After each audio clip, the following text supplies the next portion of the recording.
Friends, welcome to Biology Made Easy. We are discussing the mineral nutrition where we have started the discussion of the role and deficiency of different mineral elements. And in this series, today we'll discuss some new minerals. And first, let us discuss we have already discussed three. Now the fourth one that we'll discuss is calcium. The fourth element we are discussing, that is calcium. Because before we have discussed nitrogen, potassium and the phosphorus. So calcium is usually absorbed from the soil. It is absorbed in the form of calcium ions. Now the calcium is very much important in the meristematic tissues. It is required in large quantity.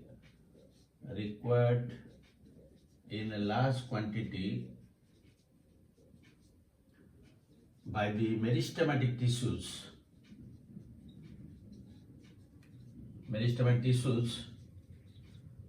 As well as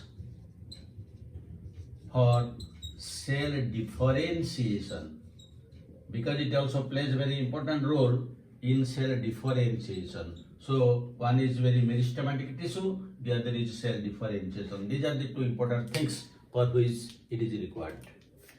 Then it is also the calcium is important component of middle lamella. It is important component of middle lamella, and middle lamella is formed during cell division. That means it plays a very important role during cell division, because when the cells will divide and the middle lamella will be formed, in the middle lamella usually we get calcium pectate. So for that also it is important. Now another important point is, already we have discussed in another video when we have discussed the cell division, and during cell division when the spindle fibers are formed, spindle apparatus is formed, there the different microtubules are joined together or they are polymerized to give rise to spindle fibers. And there also I have told you that for the polymerization of the spindle fibers, it requires calcium along with magnesium, GTP, and one protein known as calcium binding protein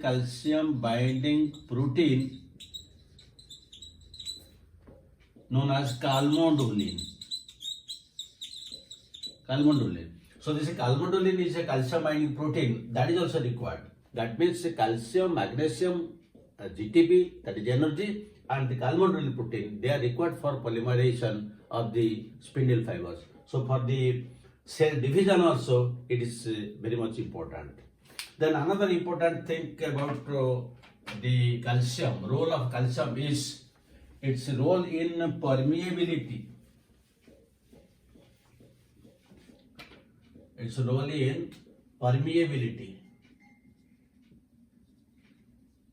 Permeability of membranes.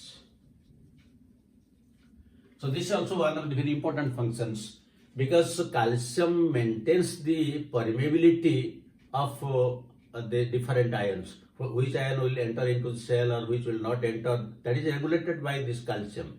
Plus, particularly in the fruit cells, the cell wall plays very important role so that the food materials will not go out.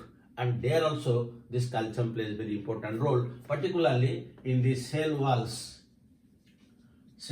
of fruits, because it will retain the food material, it will not allow it to go outside.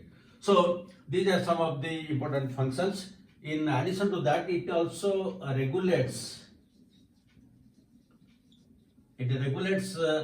some enzymatic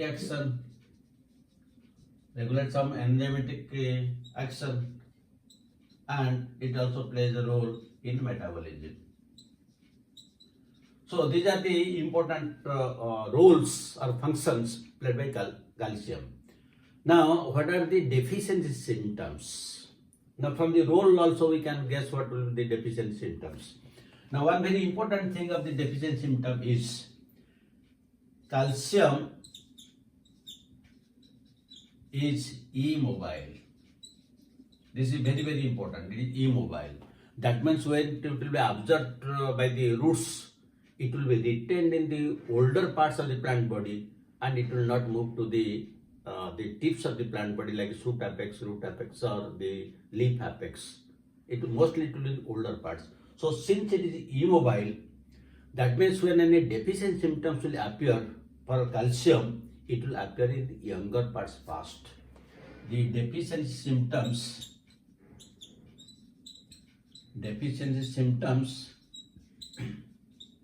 appear first in younger parts. So this is one of the very important things. Now another important thing is when there is a shortage of calcium or deficiency of calcium, it leads to necrosis. This is also one of the very important points. Necrosis means these cells of the leaf, they will be gradually dead. And you will find some dead cells are present here and there in the leaves. So that is important point. Then you will get during there is a malformation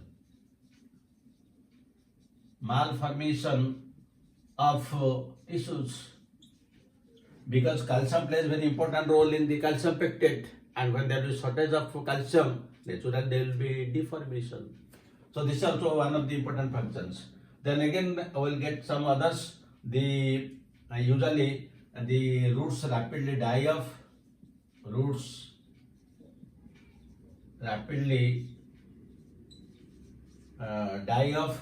And again there is also abnormal cell division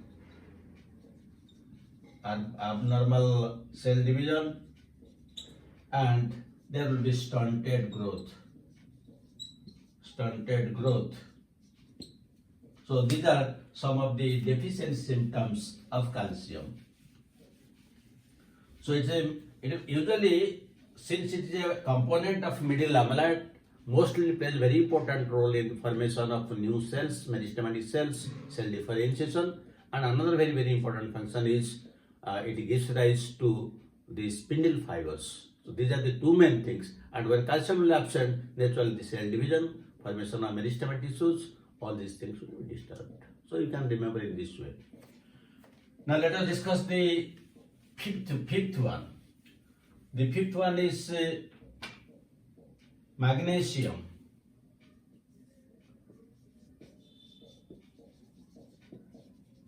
Now usually the magnesium is absorbed from the soil. It is absorbed in the form of the divalent ion Mg2+.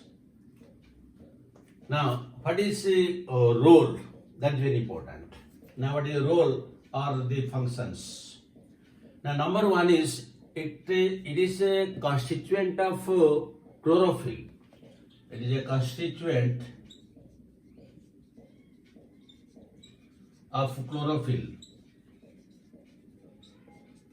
So usually we have seen that the structure of chlorophyll is like this. Magnesium is present in the center, and on four sides there are four polar links, like that. Four polar links are there.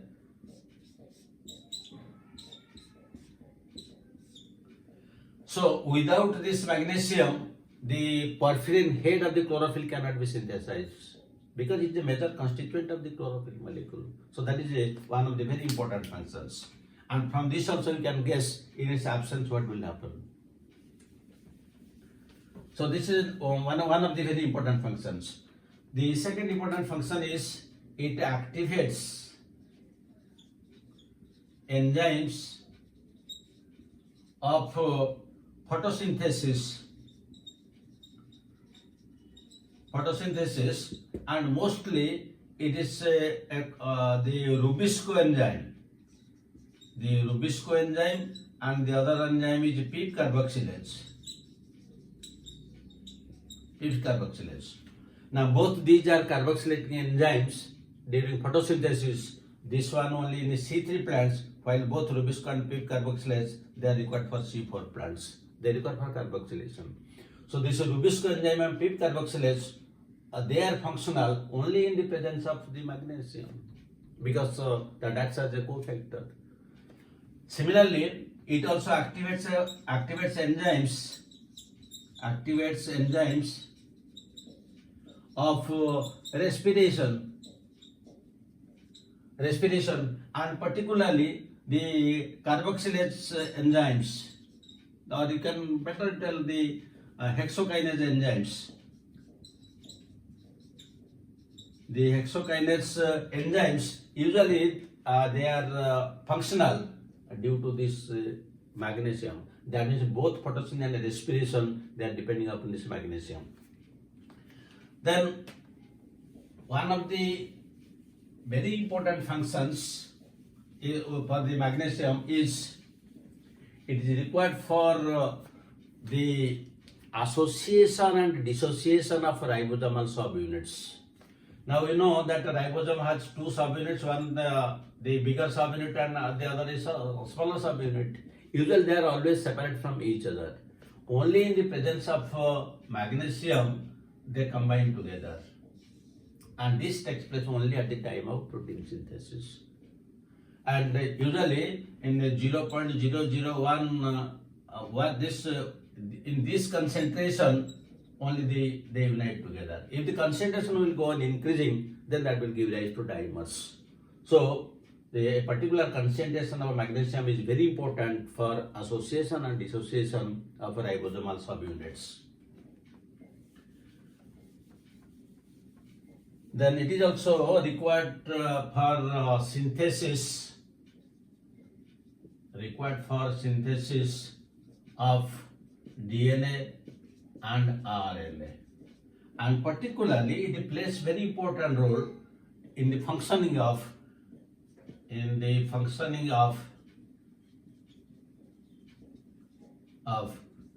polymerase. The DNA polymerase enzyme cannot function without this magnesium. So these are some of the very, very important functions of magnesium. Now let us discuss what are the deficiency symptoms.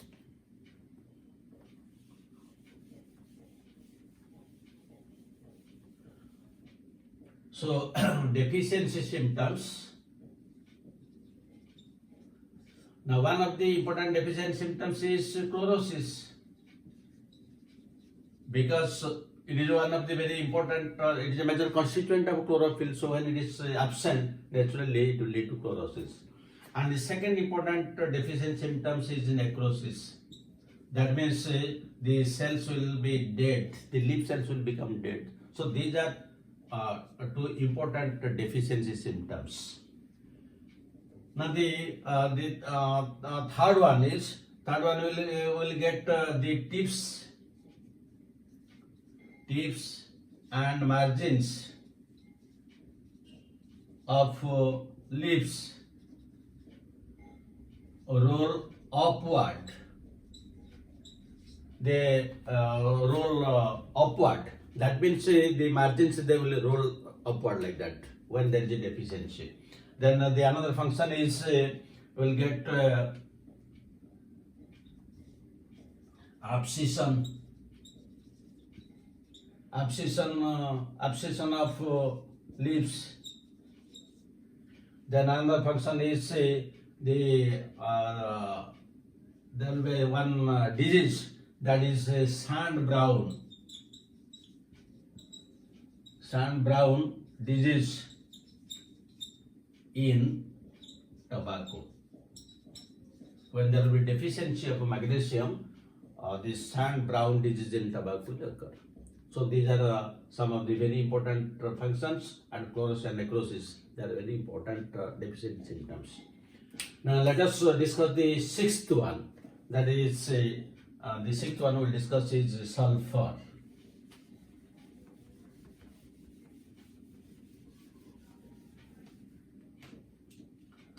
So the sixth element is sulfur.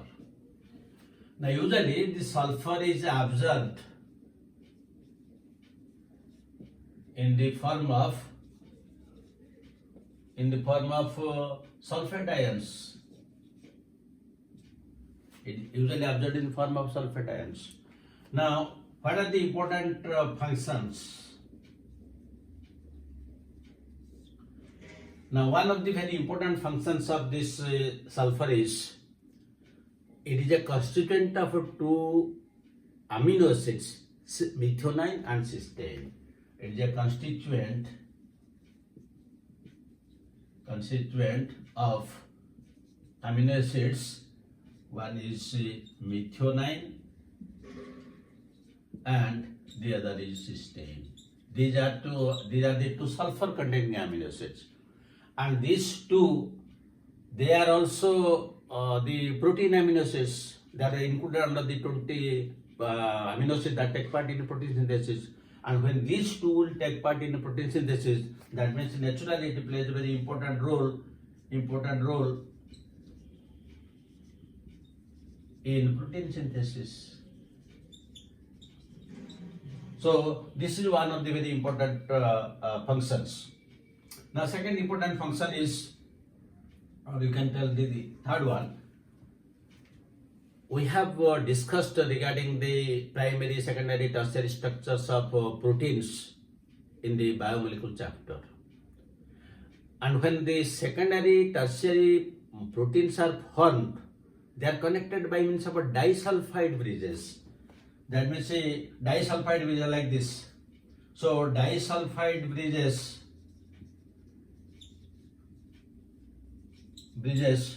are formed for stability of secondary and tertiary proteins.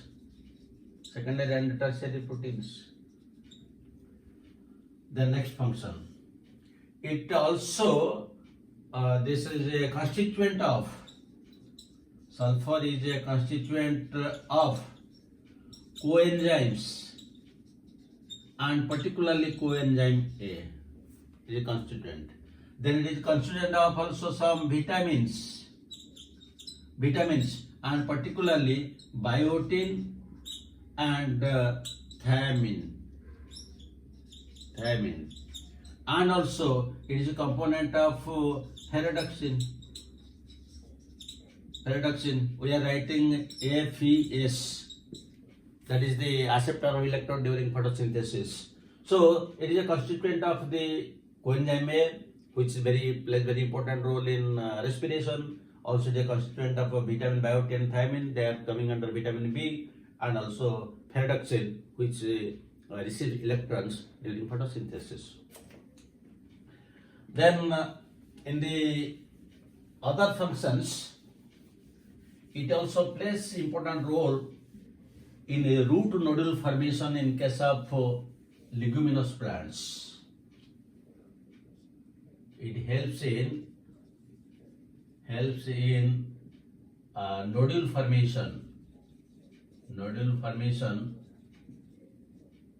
in legumes. So that is also one of the very important functions. Now another thing, when we use or cut the onions or garlics, we get a particular pungent smell. So that pungent smell is due to sulfur. Usually that is due to sulfur allyl oils. Usually this gives the pungent smell in onion and garlic. That is again one of the important functions. So these are the important roles or functions played by sulfur. Now what are the deficiency symptoms?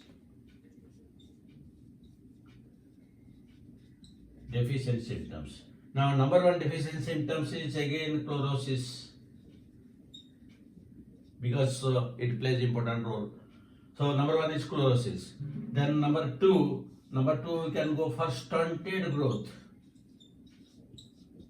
That means the plant will never grow tall. It will be stunted. And third function is, it is inhibition of cell division, and another is delayed flowering. These are very important symptoms. The flowering will be delayed if there will be deficiency in that plant.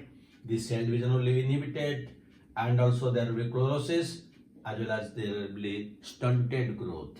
In addition to this, then the other one is you will get the stem becomes hard. That means if there will be deficiency of sulfur, the stem becomes hard. That means it produces more mechanical tissues.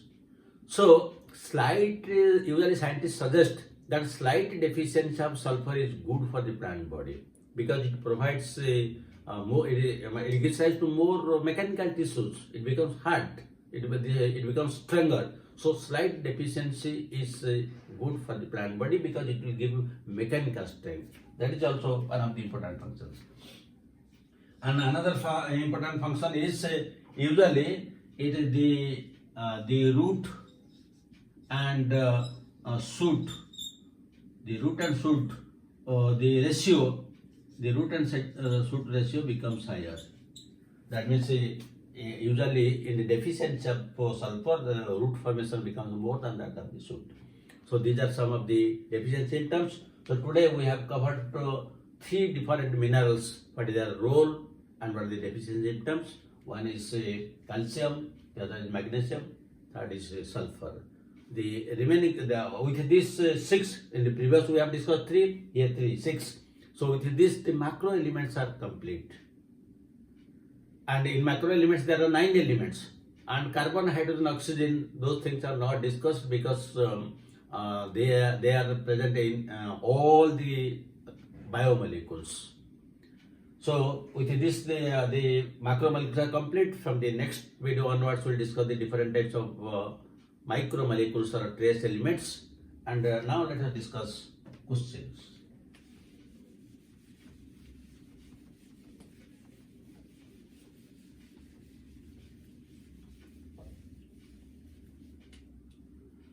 So one question, which element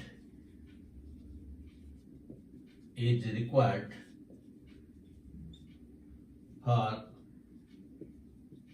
a ribosome association? A choice magnesium, B choice manganese, C choice sulfur, D choice calcium. Second question, which of the following element is required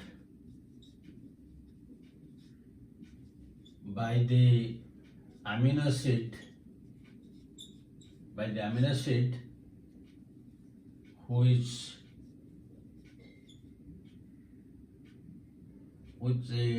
takes part, or slightly modified, which of the following element is required by the amino acid, the first amino acid taking part in protein synthesis.